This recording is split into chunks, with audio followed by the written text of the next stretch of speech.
workforce has traditionally worked remote. And so Zoom has always been a key part of my life, but I had more of like a mixed work life. I would start with the very early calls with the Europeans in the morning, all Mm. remote from home. Then I would go into the office. I'd be in a meeting room where like 2 or 3 people were in person and the rest were in big screens. So it was more mixed. And I didn't feel the Zoom fatigue. I didn't have the issues of feeling so disconnected. Um, but I have to say it's real, and I think the biggest problem behind it is that it is harder for us, I think, for every human to connect through a video screen. I think the technology is amazing. Like none of us could have done this 10 years ago. And so I am super grateful. This is a game changer. But personally, I experience that the the emotional lift and the emotional investment to really connect with people over Zoom is higher and heavier than when I meet people in person. That's just my personal Interesting. experience. And I feel like in order to have a really good build good rapport, to have a good Zoom meeting that is not just, I mean, you're always trying to do more than just go through agenda items and say yes or no or approved or not approved. That's like how it works in TV shows, but not in reality. You want to connect with colleagues, and Mm. I feel like I also get more energy back from people when I see them in person. Hmm. And so even though I've spent the last 15 years stuck in meetings and with a tight schedule, but I could always draw like energy and enthusiasm from meeting people, like set aside the really bad meetings. But I like being in the workplace. I like seeing people in the office. I like the serendipity that happens when you run into somebody in the office Hmm. kit. So, and all of this is gone now, and everything is suddenly scheduled. And I'm just like, I am emotionally exhausted at the end of the day, and I've gotten very little, or there is a real risk of getting very little of this positive energy and this feeling of human connectedness through video that I would get otherwise, even in the Hmm. work. I see. So no real advice other than maybe, taking long walks and maybe structuring your day a little bit differently so there is not too many calls in a row. Um, I'm asking, of course, because um, I I only recently learned this from you that you started opening up about your own, issues with mental health and well-being, especially at work. You started at the end of last year talking openly about suffering from depression in your 20s. And I feel very honored that you agreed to come on Remote Daily to share the space here with us and share your experience and what you take from it as a leader. So, first of all, I would ask you to please take us with you on your journey. What triggered your that, and how did you actually get through it? So I think for many, so I just for context, I really I suffered from very severe, very debilitating depression throughout, well, actually all of my 20s, realistically. And in parallel, the doctors have coined the nice term comorbidity. I was very comorbid, so to speak. I also had life-threatening anorexia, and I was really, really struggling. And I don't think I can pinpoint a single thing that caused this. There isn't a single traumatic event that I could Mhm. easily point to. And I always found that really difficult because I felt that since, I had a happy childhood, I have a wonderful family who supported me. I always felt like that, well, it must be my fault because I should be grateful, I should be happy, I'm otherwise physically healthy and I'm talented and I have all this opportunity and blah blah blah, all the things you tell yourself. So it was to this day, I know the factors. I know that like a lot of research points to genetic factors that play a role, but I can't point to like this was it, I wish I hadn't Mhm. had this experience or so. And I didn't talk about it for a really long time because it is still heavily stigmatized in society, as you know, in Germany much more than in the US. And when I was struggling with it, I'm that old, it's like the 90s. You couldn't even get a lot of like material and information in Germany about it. Like there was exactly, I swear there was exactly one generally available book on anorexia. I didn't even have the language to talk about it. Mm-hmm. I have wonderful parents, but I grew up on a farm, and traditionally farmers don't have the language to talk about mental health. That is like not a thing. I had nowhere to go. And when I went into business, and I was like, it was like the triple threat in all media companies. I was the first. I was by far the youngest. I was the first woman ever in a leadership position, and I was the only kind of like digital native. And so it was so hard to even get a foot in the door and build this career and be accepted and respected and make my way. There was no way I felt safe and comfortable talking about my depression, because Mm-hmm. you don't want to be the depressed media chick. Right. And so I just, even after I was feeling better about it, I always felt upset that there were no role models who talked about this. But hey, I was not going to be the one who started this conversation. Mm-hmm. And I feel like a lot has changed in society, and I feel better about where I am in life and in my career. And so I have decided to talk about it because I'm not going to sit around and hope that more people do it.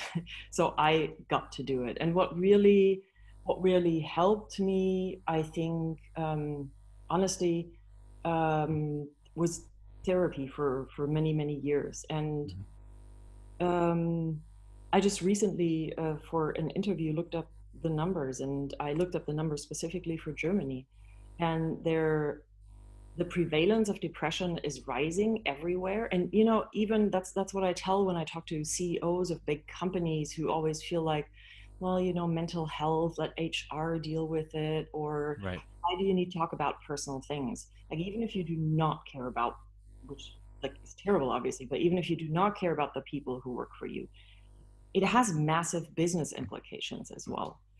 And sorry, now I derailed my own thinking. And so, the numbers I looked up is that in Germany today, it is still only 1 out of 4 people diagnosed with depression that receives adequate treatment, and 40% do not receive treatment at Mm-hmm. all.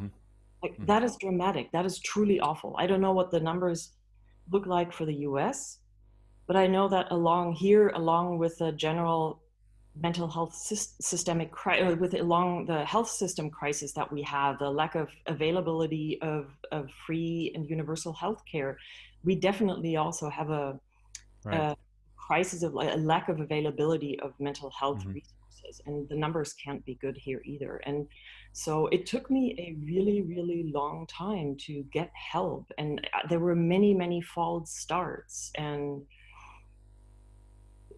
I will just tell you one story. I was at university at that point, and I finally like figured out that I am so miserable. This cannot possibly be normal. And wanting, like, spending hours writing in your diary how you wish you were dead probably wasn't normal. And so I finally figured out that the university had a resource and a psychologist you could talk to. So I finally like gather all my courage and have like 3 or 4 sessions with this guy. And at the 5th session, he comes back and says, well, you're a really terribly tragic case. And honestly, I can help you get a little bit better and manage your life a little bit better, but you will never be really healthy. And so I have prepared something in Germany has a system where you, like, if you're formally diagnosed and declared as disabled, you get better Of government. course. And so you said, Get like a oh, pension. Yeah. I can, yeah, exactly. And I can easily, or I can help you push through a 75% disability. And then you're Oh, taken care of and you don't have to very worry helpful. about it anymore. And I was crushed. I'm like, Wow. I wanted help. I didn't want to be 75% disabled and get a government pension, for crying out loud. So it took me a really long time and a lot of false starts to find the right help. And even once you have it, it's a really long journey learn better coping mechanisms, understand what's going on with you, involve your family and friends in that, and Hmm. you have to change a lot about how you live, and you have to learn a lot about yourself.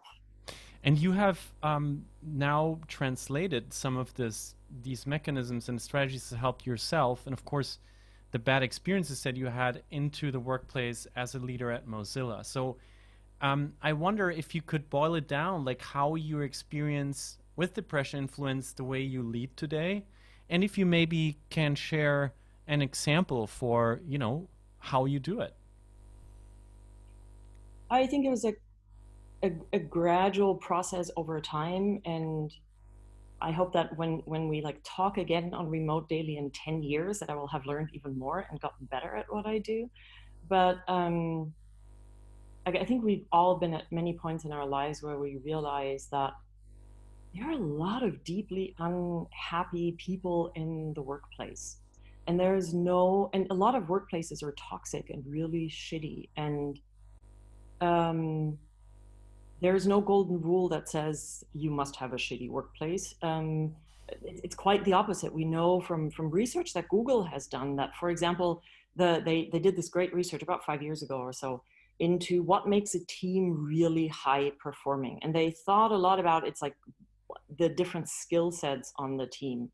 And I can share the study and all they've published all the resources around it, and they realized that psychological safety in the workplace is the most critical thing for teams to come together, to be creative, to be innovative, but also to be high performing. Like teams where people feel psychologically safe on in this Google study within Google performed 17% better than other teams where this factor was missing. And I had kind of instinctively felt that. I didn't have the tools, I didn't have the research, but I felt like my depression has influenced me so much and has shaped me so much, and has, I think, the most important piece that it gave me is a high degree of self-awareness. And I think high degree of self-awareness is super helpful for everyone, but it should be an absolutely critical leadership skill. Hmm. And I realized that helped me to think about what would a workplace look like that I would like to work in? How would I like to be managed? How would I like to have meetings? And I was in a leadership position. I could implement a different culture and I could start shaping a different culture. And again, I had many false starts. Occasionally I'm still mortified about the mistakes I made, and I want to call former colleagues that I didn't treat right and so forth. But as a leader, I am the one who sets the tone and who shapes the culture. And so I just started thinking about like what would help me, what would make me feel better, and started experimenting from Hmm. that. For me, one of the most critical pieces is you set the tone as the leader. And if you want people to open up, if you want people to feel safe, and if you want people to share things, you have to set the example. Nobody's going to do that if you don't do that yourself. So I always try to lead with a lot of vulnerability. I probably share more personal stories than other leaders do. Hmm. At least at a team level, I started talking more about challenges. I have learned and I think become rather good at admitting my own mistakes and apologizing for that. The hardest thing for me to learn that I am still grappling with is reaching out when I need help, Hmm. when I really like can't solve something on my own, or I need more support. And but I think that is critical. So I'm working on myself. I'm trying to model that and get better at that, because that is the only way how to shape this culture and how to allow other people to follow your example and do that. And it requires a lot of, as I said, it requires a lot of self-awareness. It requires a lot of willingness to be vulnerable, to be candid, and it's often uncomfortable. Hmm. And for for recognizing mental health issues in others, especially in a distributed time where we are not in the same room together, what do you recommend? Like, what do you recommend to maybe sharpen your own antennas as a leader? And maybe there's also tools and strategies just to recognize these issues in others in order to start helping. I think one thing is important. We're still bosses and managers and coworkers. We're not therapists. So I would never presume to be able to diagnose anyone and say, "Hey, I think you." I don't know if you remember Kanye West and his recent episodes on Twitter, and suddenly like everyone was an armchair psychologist, and Right. so I would never presume to do that. And I think it's important that to keep the functions very different. But the other thing that my depression gave me is like a really deeply developed um, ability to have empathy and compassion. And so I think I notice more subtle signals because I know what these signals look like in myself. I've seen it in others. I feel like once you start recognizing, or once you start working around and thinking around the issue of mental health, you start recognizing Mm-hmm. subtle signs in others that you would not have picked up before. Um, and so I think I have good antenna for that. And again, I don't want to make people uncomfortable by reaching out and saying, "Hey, I think you're in the middle of a depressive episode." So there are a number of things I do, and one is I'm incredibly repetitive with this, but I tell people constantly, especially in the current crisis, we're all overwhelmed. And I think the current crisis, and that's the upside, offers an opportunity to talk about this more openly because suddenly it's like not weird people suffering from Mm-hmm. depression and not having their stuff together. On some level, we're all experiencing symptoms of potential burnout. It's like we have this collective burnout almost, especially here in the US with like layers and layers of crisis. And so I often repeat myself and say, hey, it is totally okay to feel bad. It is totally okay to not have 120% performance. But please reach out. Don't drop a whole bunch of work because you're feeling bad and make us do the cleanup. Like reach out. We're all here to help each and every one of you. Try to be open and like raise your hand and signal, I am struggling. It doesn't matter whether like your kids go crazy or it's your personal struggle. It is Mm-hmm. totally okay. We can. And then I sit down with colleagues and I say, okay, you have like, these are the 3 projects you have on your desk. Like, let's determine what is the priority. And that's all you focus on. And then we move, like, we've dropped stuff, we've moved stuff to next year. It's like check in with a coworker, ask them for help, reach out, talk to me, talk to your manager, whoever it is. Where this is where like a team really comes together. And so I'm very repetitive about that. And I think the other important thing is that also helps at least me with Zoom fatigue. Germans are feared for their strict meetings and keeping agendas and everything. And so Never heard of that. I always I always make extra time in the beginning to Mm-hmm. check in, to like ask people how they're doing, to talk about how I am doing, see if anybody wants to share anything. So I think we all need to make more room to connect on a Mm-hmm. personal level and see the human behind the agenda item and the work Mm-hmm. item, and always have the human first and center. And then everything follows from that. But now you are an extremely empathetic leader, and I love just listening to you because I always when I listen to you, I feel like yeah, I want to work with you. Like you're there, this person that understands. But there's so many others who don't, who have not had your experience, who do not have your empathy. So what do you request from organizations to have in place, especially now that we are mostly still in emergency mode, but we're transitioning to an era to work from anywhere. So this problem will persist that we can't tell from somebody being in the same room with us how they feel. What do you request from organizations that they should have or put in place now to be more aware of mental health? I think let me answer that on two different levels. I think generally beyond the pandemic, we need a dramatic overhaul of our workplaces and of our understanding of what good leadership looks like. Too many companies, and you see that in Silicon Valley everywhere, still believe that the epitome of leadership is like the super aggressive winner take all, push through everything, sleep in the factory, push your people to 150% performance at all cost. And as long AKA Elon Musk.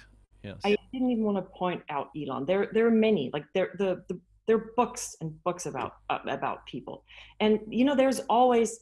I'm not advocating for lowering standards. I'm not advocating for lowering performance goals. That's not it. But I'm talking about how do we achieve the goals? How do we achieve performance?